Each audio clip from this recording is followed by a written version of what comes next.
그다음 한류 2.0은 이제 K-팝입니다. 그래서 미국과 유럽 쪽에 이제 이 K-팝이 크게 이제 유행을 하게 되는데요. 먼저 이 한류 K-팝에서 가장 시초격이 뭐냐면 이 싸이의 말춤입니다. 잘 아시는 것처럼 강남 스타일이죠. 그래서 이 강남 스타일을 싸이가 미국에 가서 토크쇼에서 같이 이제 말춤을 출 때 이렇게 얘기를 했어요. 옷은 세련되게, 춤은 싸구려 티나게 춰야 된다라고 해서 이제 그냥 막 그 옷은 정말 세련되게 입었지만 춤 막 추라고 이렇게 아나운서한테 그 MC한테 얘기를 하는 장면이 있습니다.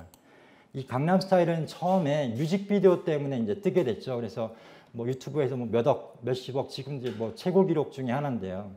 근데 이 내용이 보면 정말 멋있게 이제 나비 넥타이 메고 정장을 입은 가수가 강남을 막 활보하는데 막 쓰레기가 이제 날라들죠. 그래서 굉장히 모순적인 상황인데 이런 것들이 계속 반복이 됩니다. 그래서 이제 외국인들, 미국인들이 특히 굉장히 재밌다, 해학적이다 이렇게 해서 이제 인기를 끌게 되는데 예, 모순이죠, 말 그대로. 그래서 이 강남 스타일과 쓰레기 그리고 강남의 낮과 밤이 서로 이제 모순이 대비되어 있는 강남도 굉장히 정말 바쁘잖아요. 정말 열심히 일하는 그런 곳인데 밤의 모습은 또 완전히 바뀌기 때문에 그런 것들을 풍자했다라고 돼 있고요. 뉴욕에서 이제 강남 그 싸이가 공연을 했는데 뉴욕도 마찬가지로 강남하고 굉장히 비슷하죠. 뉴요커라고 해서 이제 뭐 베이글 먹고 뭐 아메리카노 들고 뭐 뉴욕 타임즈 읽고 하는 그런 직장인들의 풍경과 밤이 되면 또 어떻게 보면 또 광란의 밤이 되는 그런 것들이 이제 모순적으로 이렇게 대비되기 때문에 이게 이제 공감을 일으키지 않았나라고 생각이 됩니다. 그 다음에 이제 빼놓을 수 없는 게 바로 이제 BTS인데요. 뭐 다들 잘 아시죠? 어마어마한 인기를 얻고 있습니다. 그래서 이 BTS가 처음 시작을 할 때 이런 얘기를 했어요. 힙합은 자신의 이야기를 풀어내는 진솔한 음악이다. 그래서 이 BTS 멤버 7명이 처음엔 힙합을 좋아하는 그 소년들이 7명이 모여서 시작을 했다라고 했습니다. 그래서 이 힙합의 정신이 뭔가를 알기 위해서 혹시 아실지 모르겠지만 이게 투팍이라고 있습니다. 굉장히 유명한 이제 래퍼인데요. 이 사람의 랩을 잠깐만 보겠습니다. 가사에 보면은 이런 내용이 나옵니다. 랩에 보면 그 너의 본질을 지켜. 진정한 힘은 사람에게 있어.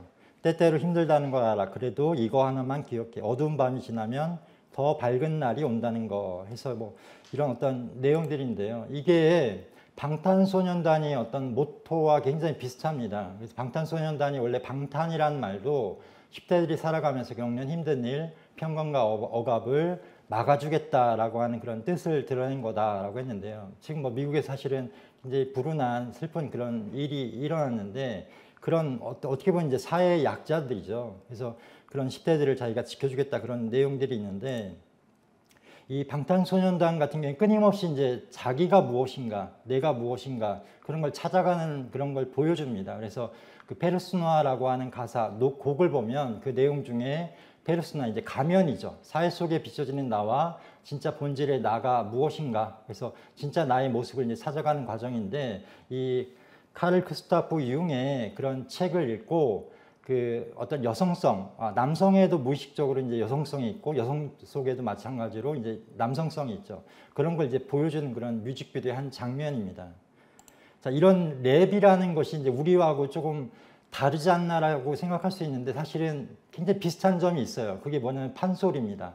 그건 제가 하는 얘기가 아니고 음악평론가인 박예경 씨가 이런 얘기를 했습니다. 이 판소리 사설에서 어떤 말을 계속 이어가는 엮음의 방식이 랩과 굉장히 닮아있다. 그래서 이걸 구술 언어라고 하는데 우리는 이미 판소리를 통해 사실은 이런 구술 언어의 어떤 문화가 내부에 존재한다라고 이야기를 합니다.